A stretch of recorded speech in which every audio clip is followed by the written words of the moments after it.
There can be no justification, no looking away, and no whitewashing. As India has demonstrated, we have the right to defend our people against terrorism and will exercise it.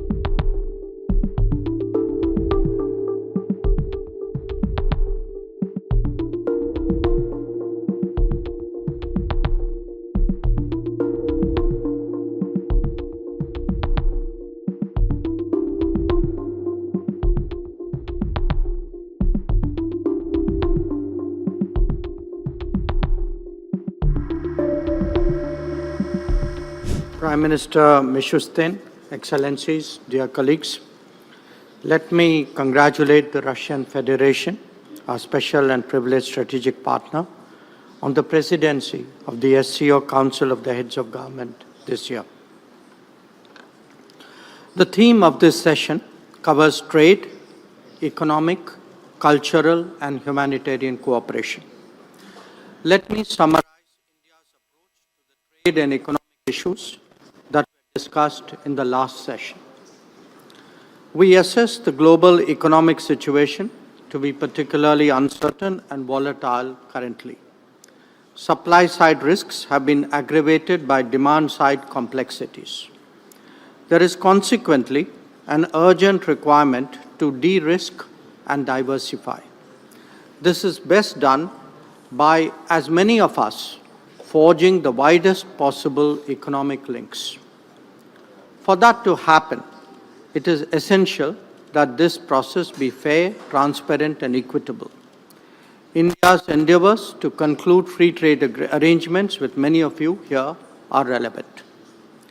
Regarding culture, India's long-standing historical ties with SCO members makes it particularly pertinent.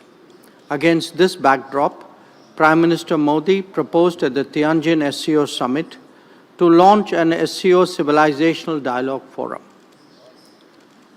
As a civilizational state, India strongly believes that people-to-people exchanges lie at the core of any genuine relationship. Facilitating greater interaction between our intellectuals, artists, sports people, and cultural icons will pave the way for deeper understanding across the SCO. We also have a growing record of collaborative activities with regard to cultural exchanges. The exposition of sacred Buddhist relics in many of your countries is a notable example. India is also willing to extend its considerable experience of heritage conservation in Southeast Asia to Central Asia. Regarding humanitarian cooperation, this is important in an era of climate change, pandemics, and conflicts. Recognizing that, we have provided cancer treatment equipment to some SCO members. Similarly, India's supplies of vaccines and essential medicines reflected that commitment during difficult times. During the recent earthquakes in Afghanistan, Indian relief assistance reached the affected areas the very same day.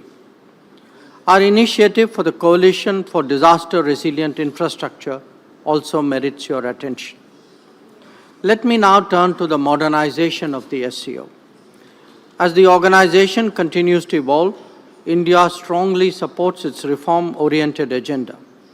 We welcome centers addressing challenges such as organized crime, drug trafficking, and cybersecurity.